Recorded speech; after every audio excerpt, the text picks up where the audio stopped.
The Barter of Fears. The annual market was a fever dream of the tangible and the not.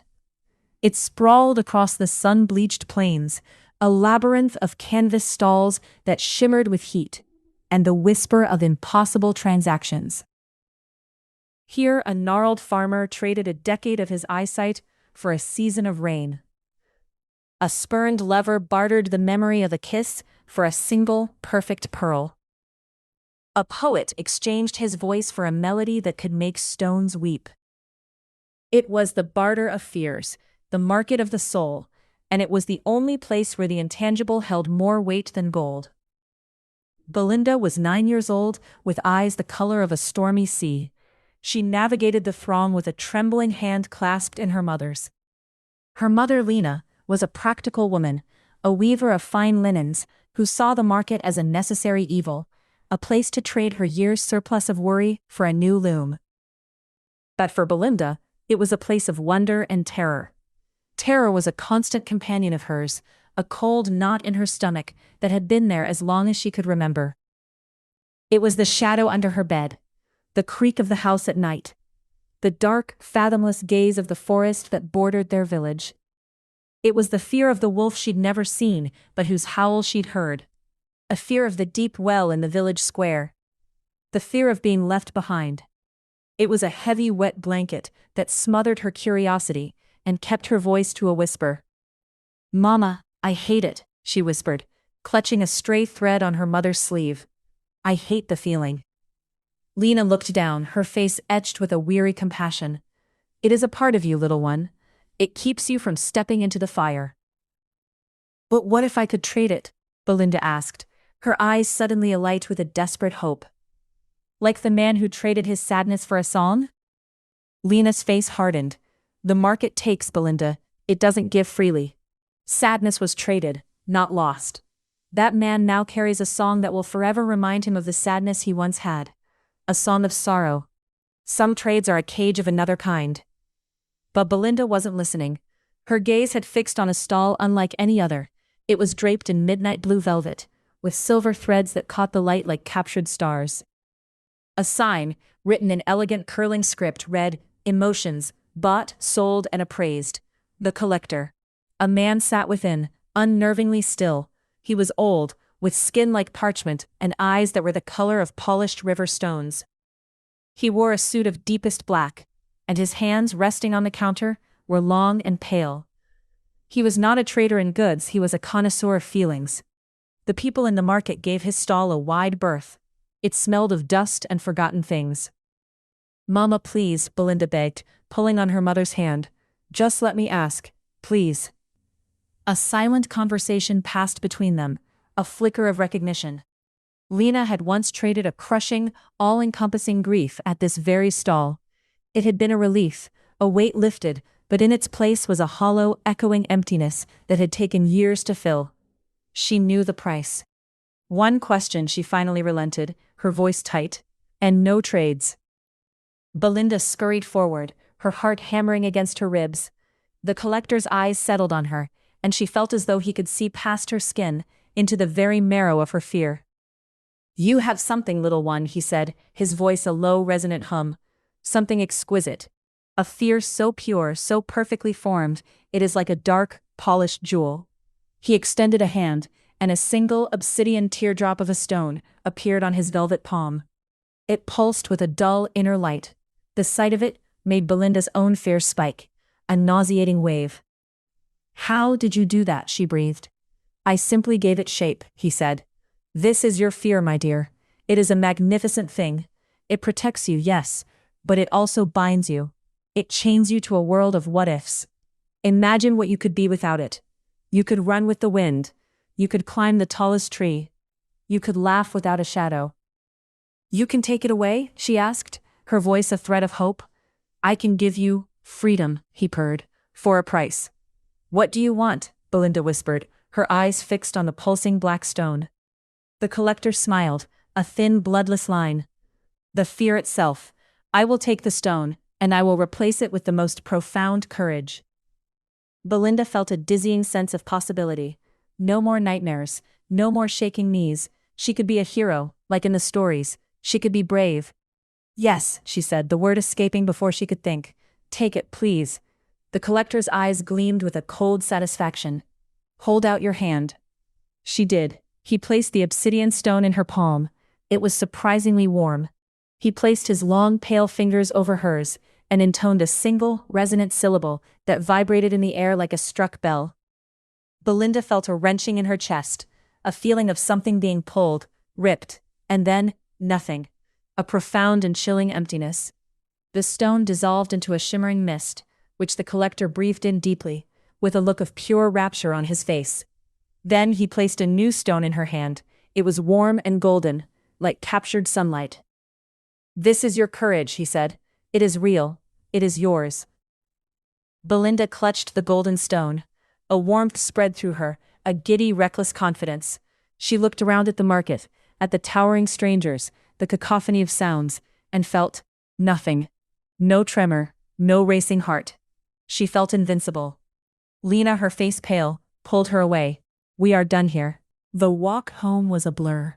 Belinda's stride was bold, her head held high.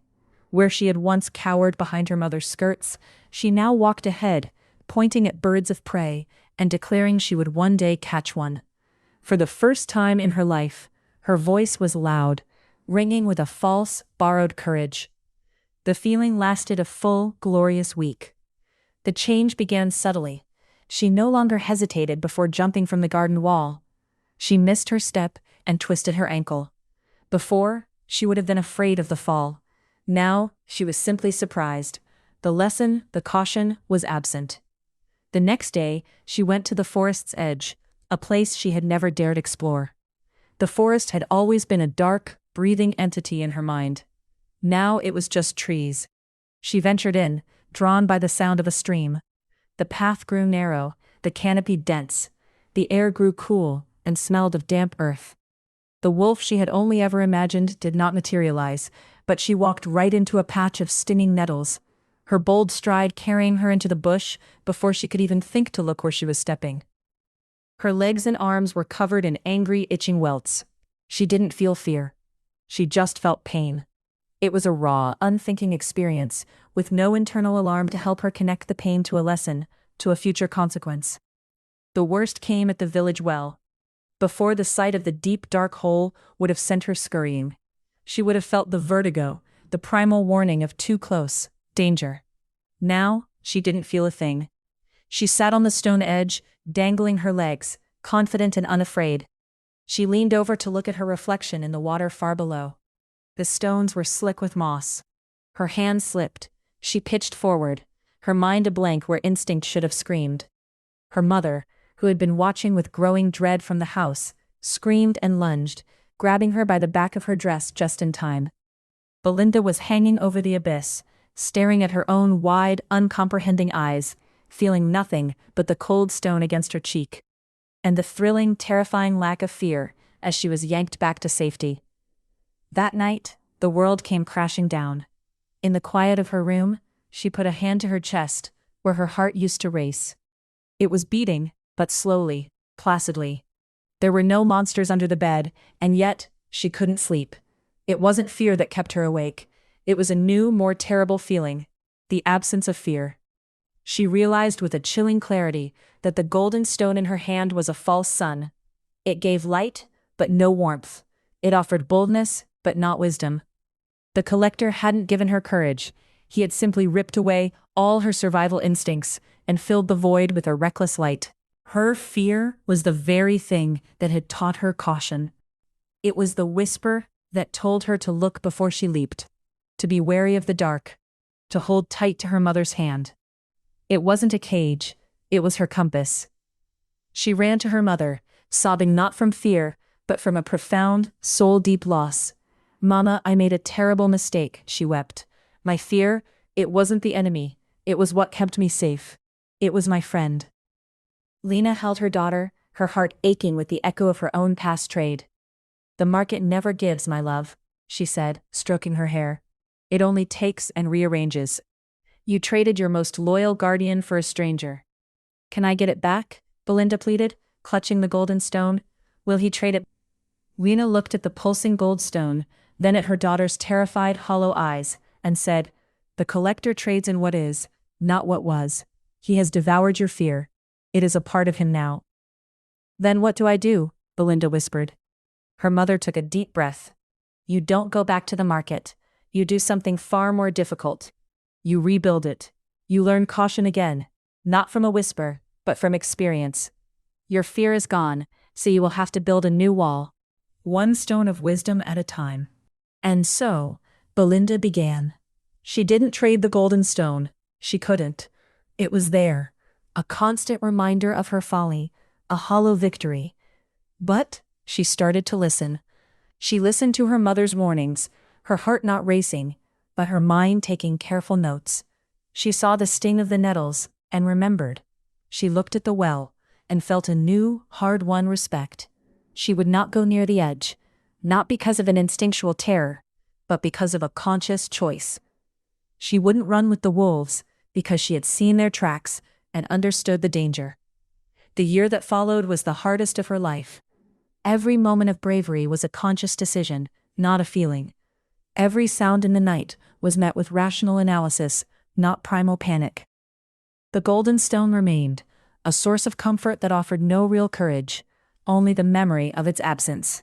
But slowly, the comfort started to mean more. She forged a new kind of bravery, one made of intelligence, memory, and careful consideration. It was a quieter, heavier, more sustainable kind of courage than the giddy, effortless thing the collector had given her. A year later, the market returned, a sprawling canvas of temptations on the plains. Belinda, now 10, went with her mother again. She was no longer a terrified child, but a girl with a quiet, knowing strength in her eyes. She walked through the throng, the noise, and the vibrant chaos of the market, and felt a healthy, familiar prickle in her chest. It was not the old crippling fear, but a new, sharp awareness.